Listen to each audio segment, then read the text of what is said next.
missed how do I love my neighbor if I don't love myself? Gosh, I feel like that's a whole nother conversation. Yeah. I think, too, that it kind of tied into, a little bit into the thing of what does it mean? It means, I think, let me look at my notes, You're good. Giving them the same priority I give myself. Giving people the same priority I give myself. Right. So loving others as yourself. Means giving them the same priority I give myself. So, but then the question is, what if I don't love myself? You still give yourself priority. Meaning you feel sorry for yourself. Feel sorry for yourself. That's giving yourself priority. A lot of times we'll neglect ourselves. Mm-hmm. But we'll take care of other people. Mm-hmm. And we're almost it's almost a virtue mm-hmm. of loving others, but not loving ourselves. And not loving ourselves can be kind of a weird phrase because it sounds like we're being selfish almost. Mm-hmm. But then if you don't take care of yourself, a lot of times that means you're not available, whether emotionally or whatever, to maybe financially or whatever, to take care of others. And so treat yourself like someone you're responsible for helping, because it places a high value on not neglecting to do the things for yourself that you know you ought to do. So don't allow yourself to indulge in, X, Y, like alcoholism mm-hmm. or something like that. If you have a pathological avoidance of any type of self-care, especially because you're quote unquote serving or taking care of others too much, you really need to examine as to whether or not that care for others is actually a selfish indulgence of your own. Right. That your need gives me validity. And so my value comes from your need.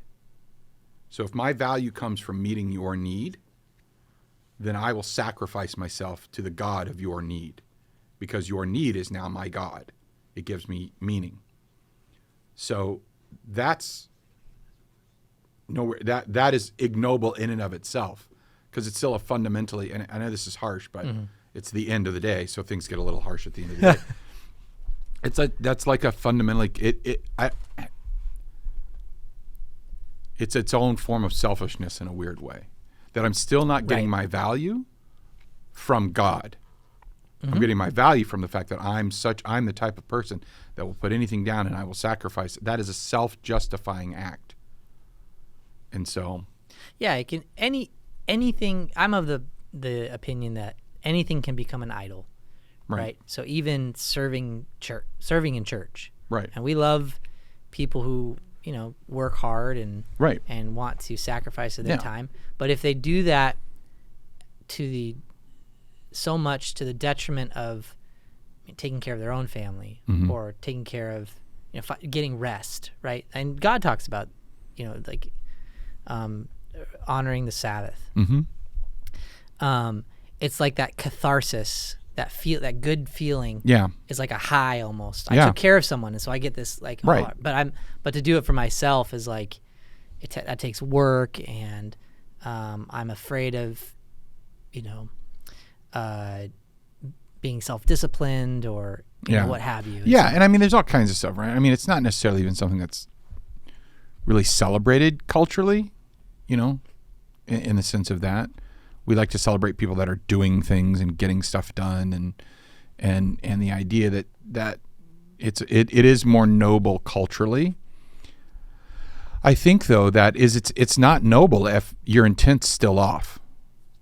It's just an act. In the same way, if I mm-hmm. if I give my body to be burned, but I don't do it with love, right, and that could be love and concern for who you are in Christ, for the value of self. And the other thing, it's probably a disordered love, honestly, at that point. Because I think that we confuse sacrifice and martyrdom with, we think, I'm just going to give my life for these other people. No, we give our life for Christ, what he has called us to. And it may mean that we give ourselves for others. And if we do, then okay. But how do I want to say this? I think part of it was self-care was not a concept in the first century. So let's just, spas and, Bjor masks and that kind of Those stuff. things are scary. They're disgusting. The masks, Yeah, like the yeah.